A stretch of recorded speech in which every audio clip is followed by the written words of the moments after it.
একটি সুখ মানুষকে হাসাতে পারে না, কিন্তু একটি দুঃখ মানুষকে আজীবন কাঁদাতে পারে।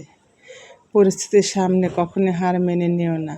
আজকের দিনটা হয়তো কঠিন, আগামী দিনটা হয়তো আরও কঠিন হবে, কিন্তু পরের দিন তুমি সফল হবেই। সবাই বলে সময়ের সাথে সাথে কষ্টটা কমে যায়। সত্যি কথা বলতে কষ্টটা কমে না, একটা সময় এসে কষ্টটা অভ্যাসে পরিণত হয়ে যায়। সুপ্রিয় দর্শক, আসসালামু আলাইকুম। আপনারা সবাই কেমন আছেন? নিশ্চয়ই ভালো আছেন। আলহামদুলিল্লাহ, আমরা পরিবারের সবাই বেশ ভালো আছি। তাই প্রতিদিনের মতো চলে আসলাম আপনাদের মাঝে আরেকটা নতুন ভিডিও নিয়ে।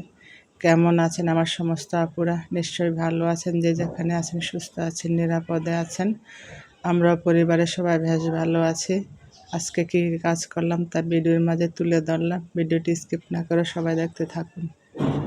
এই তো প্রতিদিনের মতো সকালে ঘুম থেকে উঠে আগে ফ্রেশ হয়ে নিয়েছি, তারপর সকালের নাস্তা বানিয়ে নিয়ে নাস্তা খেয়ে নিয়েছি।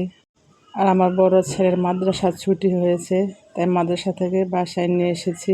আর বলতেছে যে আম্মু আজকে নান রুটি খাবো, তাই আজকে আবার নান রুটি বানিয়ে নিলাম। যাই হোক, অফ ক্যামেরা ছেলে মেয়েকে নিয়ে নাস্তা খেয়ে নিয়েছি। এখন দুপুরে রান্নাবান্না শুরু করে দিয়েছি। আজকে হলো মাছ ভুনা করব আর চিংড়ি মাছ ভুনা করব। তাই আগে চিংড়ি মাছগুলোকে ভাজি করে নিয়েছি, এখন মাছগুলোকে ভাজি করে নিচ্ছি। যেহেতু আজকে চিংড়ি মাছ ভুনা করব, তাই দুটোটা একসাথে দিয়ে আজকে ভুনা করে নেব। যাই হোক, কথা বলতে বলতে তো আমার মাছগুলোকে ভাজি করে নিচ্ছি।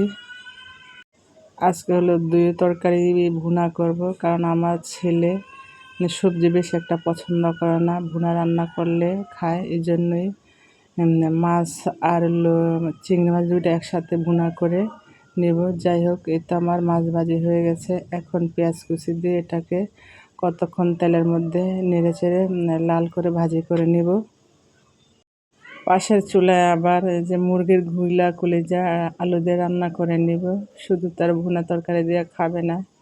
যাই হোক, এই তো কথা বলতে বলতে আমি পেঁয়াজগুলোকে লাল করে ভেজে নিয়েছি। এখন এর মধ্যে আমি মশলা অ্যাড করে দিব।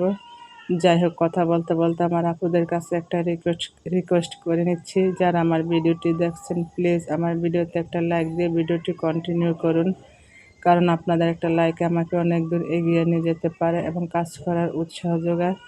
আর আমার কথার মধ্যে কোনো ভুল ত্রুটি হলে আমাকে ক্ষমা করে দেবেন।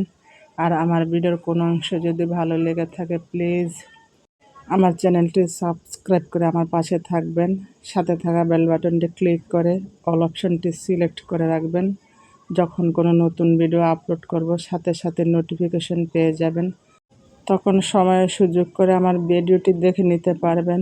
যাই হোক, এই তো পাশের চুলায় আমি মশলা কষিয়ে নিচ্ছি। এদিকে আমি মুরগির পা ঘিলা কলিজা রান্না করব। আমার ছেলে মেয়ে এগুলো পছন্দ করে, এই জন্য এগুলো আমি কয়েকদিন পর পরে মাঝে মধ্যে এনে রান্না করি। আর আমার ছোট ছেলে বাসায় তো খুব মহা খুশি, কারণ তার বাইকে পেয়েছে।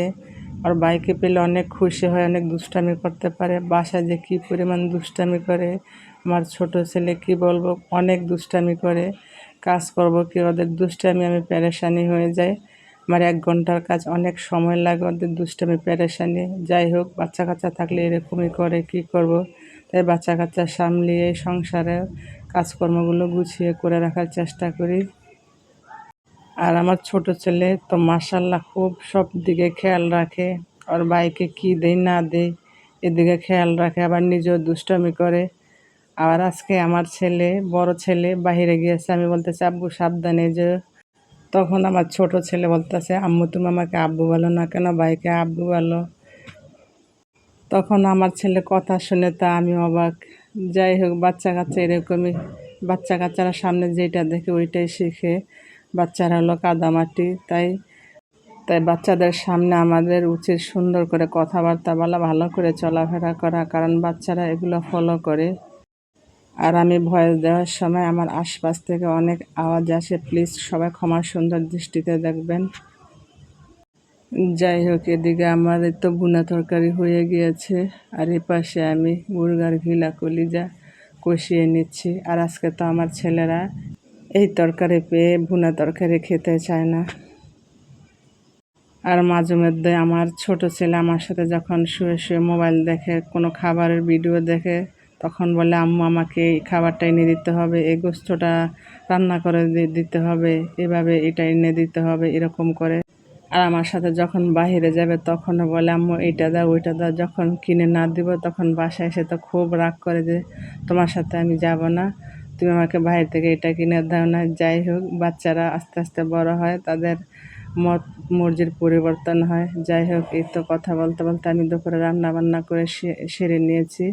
আর এখনই তো সন্ধ্যার সময়। দুই ভাইকে লিচু খেতে দিয়েছি। আর আমার ছোট ছেলে দেখেন কি করতেছে, বলতেছে আমি বেশি খাবো। এরকম করে সব কিছুতে বলে আম্মু আমাকে বড়টা দাও, আমাকে বেশি দাও। বাচ্চা কাচ্চা এরকমই করে। যাই হোক, ওরা লিচু খেয়ে নিয়েছে। এরপরে আমার বড় ছেলেকে নিয়ে আমি মুদি দোকানে গিয়েছি, মাসের শুকনা বাজার করে নিয়ে এসেছি। আর আমার ছেলে আসার পর আমার অনেক উপকার হয়েছে। যখন বাজারগুলো করেছি তখন আস্তে আস্তে আমার ছেলে বাসায় অল্প অল্প করে রেখে গিয়ে সবগুলো বাজার একাই নিয়ে এসেছে। আর এভাবে আমি সব সময় শুকনা বাজার একসাথে করে নিই, কারণ বারবার এভাবে একা মানুষ আমি বাজার করতে পারি না। শুধু মাছ তরকারি বাদে সব শুকনা বাজার একবারে এক মাসে নিয়ে এসেছি। বিশেষ করে আমার ছেলের জন্য বিস্কিটই আনা পড়ে, কারণ আমার ছোট ছেলে বাসায় সারাদিনই বিস্কিট, চানাচুর, তারপরে নুডলস এগুলা খায়। এর জন্য এগুলা বেশি করে নিয়ে এসেছি। যাই হোক, এখন বাজারগুলোকে আমি আস্তে আস্তে করে গুছিয়ে নিচ্ছি। এক একটা প্যাকেটের মধ্যে এক এক রকমের জিনিস রাখতেছি। আর এগুলা গুছাতে গুছাতে আমার অনেক সময় লেগেছে, কারণ আমার ছেলে অনেক দুষ্টামি করে, এটার ধরে ওইটার ধরে, ওকে সামলিয়ে এগুলা সুন্দর করে গুছিয়ে রেখেছি। এখন এভাবে গুছিয়ে রেখেছি, পরে আমি আস্তে আস্তে যেটার ভিতরে যেটা রাখার ওইটা ওইভাবে রেখে গুছিয়ে রাখবো। আর খাবারের জিনিস যেটা দেখবো ওইটাই বলে আম্মু তুমি কি এটা আমার জন্য এনেছো, এগুলো কি সব আমার, আমি একাই খাবো, এরকম করে বলে আর কি। মানে খাবার দেওয়া কারোর সাথে খাতিল করে না, আর খাবার কাউকে দিতে চায় না। বাসায় যেটা আনবো বলে ওইটাই আমার। যাই হোক, এদিকে আমার ছেলের বিস্কুটগুলোকে আমি বক্সের ভিতরে গুছিয়ে রেখে দিতেছি। আর এভাবে করে আমি বিস্কুট একসাথে এনে রাখি, কারণ প্রত্যেক দিন তো আমি একা মানুষ, মহিলা মানুষ, নিচে যেতে পারি না। তাই আমি একসাথে করে অনেকগুলো বিস্কুট এনে রাখি। আর আমি মাঝে মধ্যে জরুরি কাজ হলে বাইরে হই, না হলে বাইর হই না। আর সপ্তাহে একদিন আমার ছেলেকে মাদ্রাসায় দেখার জন্য যাই, তখন আনি। আবার এখান থেকে কিছু বিস্কুট আমার ছেলেকে মাদ্রাসায় দিয়ে দিব। আর এই বাজারগুলো গুছাতে আমার খুব কষ্ট হয়েছে, খুব পেরেশানি হয়েছে। আর এদিকে আমার বাচ্চা খুব বিরক্ত করছে। কি করব, এই পেরেশানির মধ্যে দিয়ে সব কিছু রাতের মধ্যে আমি গুছিয়ে রেখেছি, কারণ সকালে উঠে আবার নাস্তা বানাতে হবে, অন্য কাজ কাম আছে, তখন বেশি ঝামেলা লাগবে। তাই রাতের মধ্যে এগুলা গুছিয়ে রেখেছি।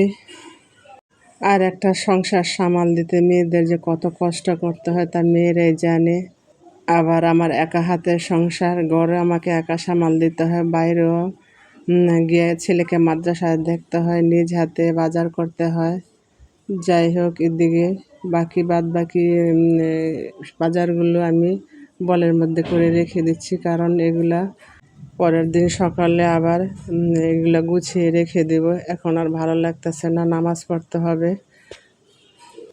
আর আমার ভিডিওটি ভালো লাগলে লাইক করবেন, কমেন্ট করবেন, শেয়ার করবেন, আমার পাশে থাকবেন। আর আমার পরিবারের জন্য দোয়া করবেন। আমিও সবার জন্য দোয়া করি আল্লাহ পাক যাতে সবাইকে ভালো রাখে, সুস্থ রাখে, নিরাপদে রাখে। যাই হোক, কথা বলতে বলতেই তো আমি ভিডিওটির শেষ পর্যায়ে চলে এসেছি। অসংখ্য ধন্যবাদ সবাইকে। আল্লাহ হাফেজ। আসসালামু আলাইকুম।